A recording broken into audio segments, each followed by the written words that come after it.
కర్నూలు జిల్లా పత్తికొండ స్థానిక ఎస్టీయూ ప్రాంతీయ కార్యాలయంలో పత్తికొండ మండల ఎస్టీయూ అధ్యక్షుడు ఆవుల నాగరాజు అధ్యక్షతన అత్యవసర సమావేశం నిర్వహించారు. ఈ సమావేశానికి ముఖ్య అతిథులుగా ఎస్టీయూ జిల్లా ప్రధాన కార్యదర్శి ఎంసీ సుంకన్న, రాష్ట్ర కార్యదర్శి ఇటిరెడ్డి రామ్మోహన్ రెడ్డి మరియు జిల్లా ఉపాధ్యక్షుడు చంద్రశేఖర్ హాజరయ్యారు. ఈ సమావేశంలో ఎంసీ సుంకన్న మాట్లాడుతూ పిల్లలు ఏమైనా యంత్రాల, ఉపాధ్యాయులు రోబోలా అని ప్రభుత్వాన్ని ప్రశ్నించారు.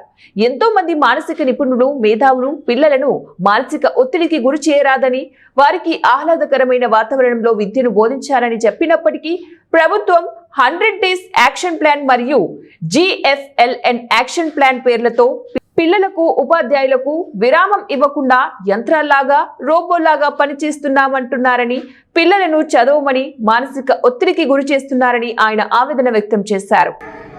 మీ వంతు సహాయ సహకారాలు అందిస్తూ మరి అదేవిధంగా ఇటీవల జరిగినటువంటి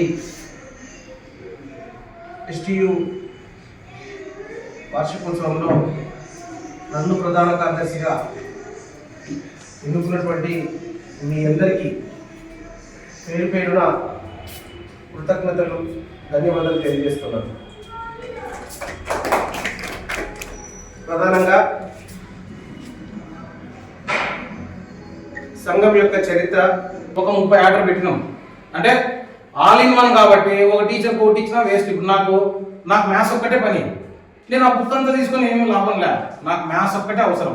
ఇంకో ఆయనకి ఇంగ్లీష్ అవసరం ఉంటుంది, ఇంకో ఆయనకి సోషల్ అవసరం ఉంటుంది. కాబట్టి మేమేమనుకున్నామంటే పెద్ద స్కూళ్ళకైతే ఒక 2-3 బుక్లు, చిన్న స్కూల్కి